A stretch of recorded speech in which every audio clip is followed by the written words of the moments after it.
Ama oğluyla ananın gözü kalar kapıda. Diğer Allah benim de balam gidi, balam gidi, balam gidi. Damele balamdan sonra bayram olmaz, gün olmaz, gün olmaz. Elleri koyar yürek başına yana yana diyer, evimi yıkan balamla.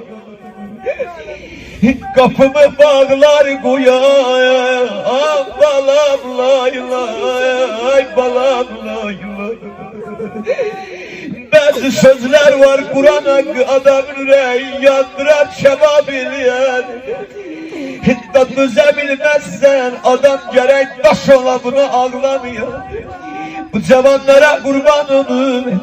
Bu Allah bu elden bu obadan razı olsun. Oğlu yüreğini tek koymamışsın. Amın zamanımsın. Ama Kerbela'da da bir oğlu yüreğin dedeni 57 yaşında bir dede de geldi bana cenazesinin üstüne. Yana yana dedi oğul preyaga atımı yaman güne koymuşsan ay vallahi.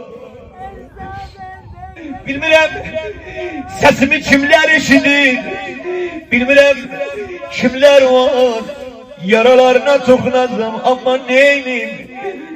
Aziz kardeşim buyurdu hazır istiller okuyasan, yanar ama duman görsem. Bu türne bana bak, oğlu ölen ana sinesine vurar, bu türne yana yana diyer. Ay anasının evi yıkan bana, yanar ama duman görsem, sen görsem, duman görsem.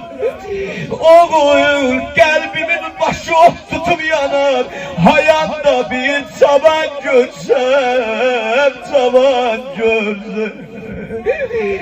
Ses veren Hüseyin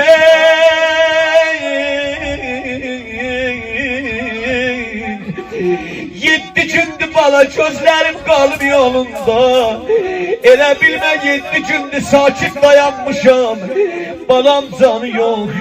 İstesen bilesen kod deyim neynirəm. Bala sen gidenden sonra işim bu değil. Boş otağım bezerem, üstüne kül düzerem oğul. Senden ötür çölleri meler gezerem ay vallahi. Uca diyek ya Hüseyin